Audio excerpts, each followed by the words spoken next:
Salut et bienvenue à notre édition d'interview. Notre invité, c'est Vincent Biruta. Il est le ministre des Affaires étrangères du Rwanda.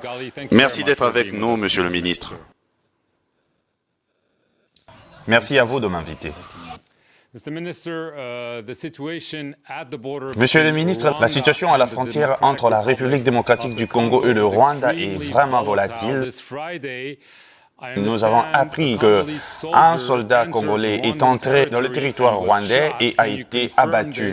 Pouvez-vous confirmer? Est-ce que nous sommes en train d'assister à un début d'une guerre entre le Rwanda et la République démocratique du Congo?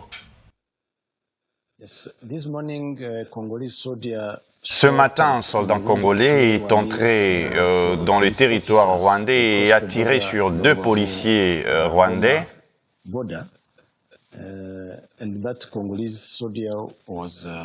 Et ce soldat a été tué.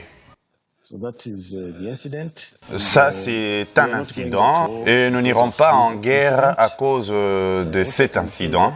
Ce que je peux dire, ceci est arrivé dans un contexte de discours de haine contre le Rwanda, particulièrement les Tutsis de la République démocratique du Congo. Et il y a eu une sorte de campagne d'attiser la violence. C'est ça le contexte. Nous considérons cet incident comme seulement un incident. J'ai contacté mon homologue, mon collègue de la République démocratique du Congo, et nous sommes en train de suivre l'évolution. Nous avons activé le mécanisme conjoint de vérification qui est déjà à l'œuvre et nous saurons les détails sur la situation. Si ce sera le début de la guerre, nous ne serons pas responsables d'avoir déclenché la guerre, mais nous sommes en train juste de le considérer comme un incident. Et quand vous avez parlé à votre collègue de la République démocratique du Congo, est-ce qu'il s'est excusé ou il a tout simplement dit que nous n'avons plus à discuter ensemble, que les choses évoluent comme ça? Il a regretté l'incident, il veut bien que nous évitions tous l'escalade. Mais le gouvernement de la RDC a décidé de suspendre un certain nombre d'accords. Là est ma question. Est-ce que la suite des événements pourrait être le rappel de l'ambassadeur du Rwanda au pays et la suspension des relations diplomatiques pour un temps ou pour toujours?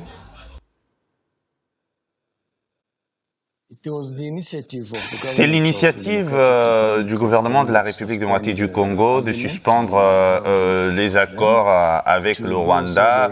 Nous devons le respecter. S'ils veulent aller loin pour renvoyer l'ambassadeur du Rwanda, ce sera leur décision. L'initiative ne viendra pas de nous de couper les relations diplomatiques avec la République démocratique du Congo.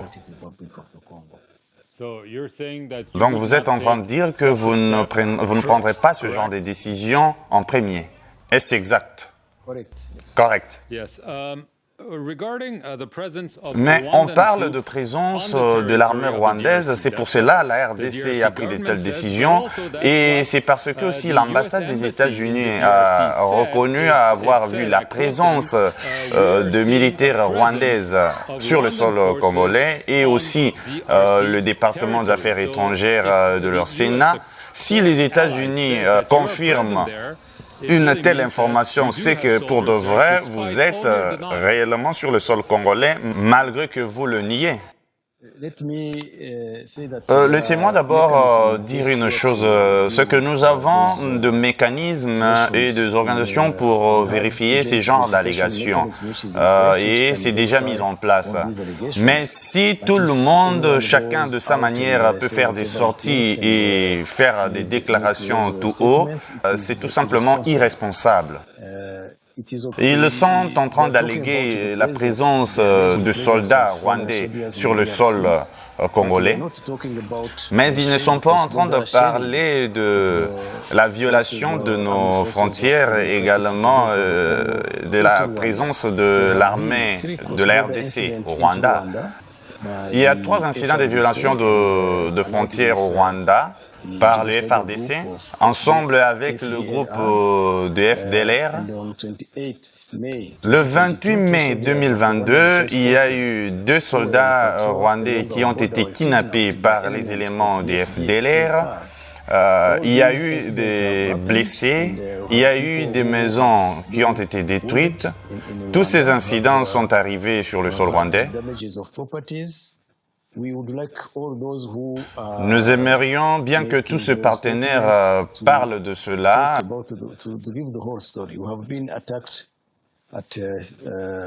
Et même tous ces discours des violences qui se développent en République démocratique du Congo.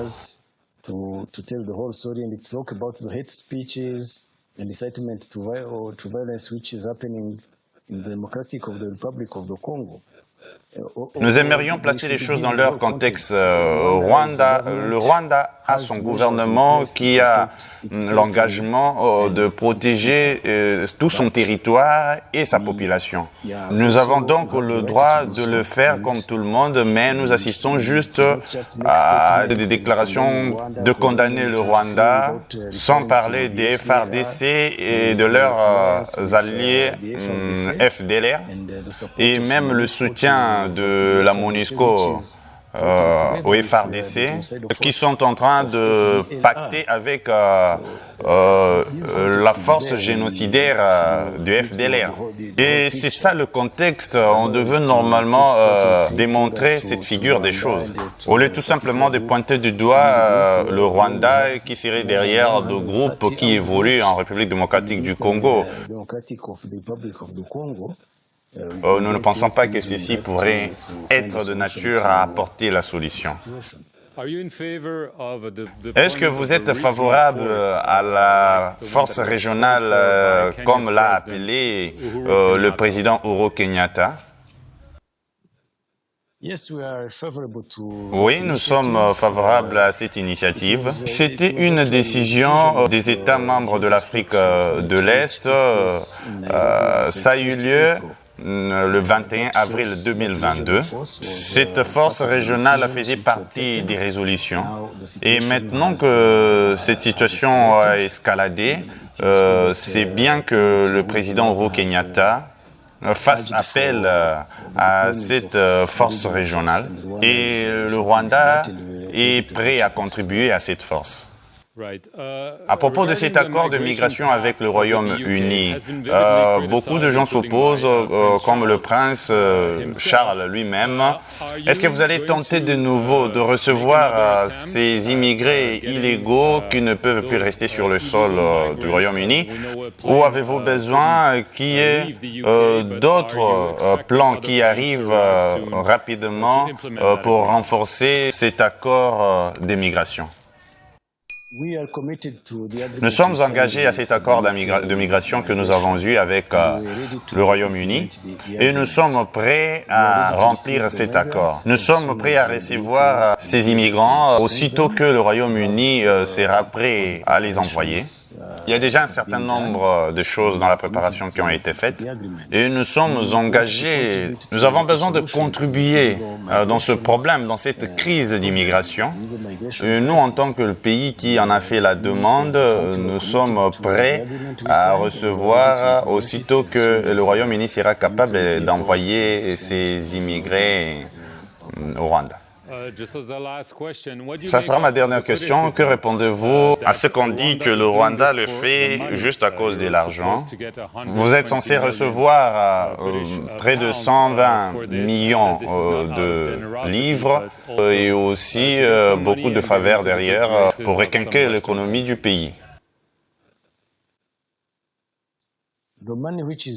L'argent qui est versé dans cet accord n'a pour but que de nous aider à donner une vie décente à ces immigrés. Ils auront besoin d'aller à l'école, avoir des compétences pour être économiquement intégrés. Cet argent-là ne va servir qu'à ça. Le Rwanda ne peut pas conclure un tel accord juste pour l'argent. Nous avons besoin de contribuer à la solution contre la crise d'immigration. C'est pour cela que nous avons fait la demande de cet accord. Cet argent-là ne va que servir à prendre soin de ces gens, leur donner l'opportunité de faire des études, pour leur apporter les compétences dont ils ont besoin, pour s'assurer qu'ils s'intègrent dans notre communauté et même pour ceux qui pourront rentrer dans leur pays d'origine, cela sera facilité. Monsieur Biruta, je dois vous remercier pour votre temps que vous avez accordé à France 24. Et merci à vous de nous avoir suivis.